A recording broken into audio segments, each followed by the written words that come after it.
আমাদের 14 দলের যিনি চেয়ারপারসন আমাদের নেত্রী প্রধানমন্ত্রী শেখ হাসিনা, তিনি 14 দলকে নিজেদের দলগুলোকে আরও সুসংগঠিত করা এবং জনগণের কাছে জনপ্রিয় করে তোলা, এ ব্যাপারে তাদেরকে গাইডলাইন্স দিয়েছে।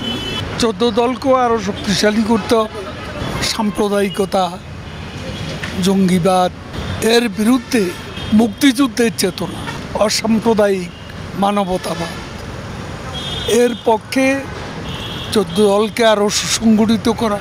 তার আগে তাদের নিজেদের দলকে সংগঠিত করার পর মাননীয় প্রধানমন্ত্রী নির্দেশ দিয়েছে, তাদেরকে গাইডলাইন দিয়েছে।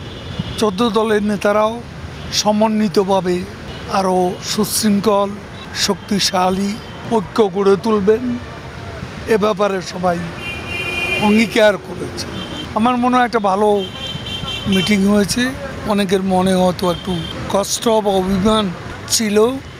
আজকের এই নেত্রী দীর্ঘক্ষণ 3.5 ঘন্টা তাদের বক্তব্য শুনেছে এবং এটা তাদের যা বলার সবাই বিস্তারিত বলতে পেরেছেন এবং এতে 14 দলের নেতারাও মনে হয় যে দূরত্বের কথাটা বলা সেটা আর থাকবে না।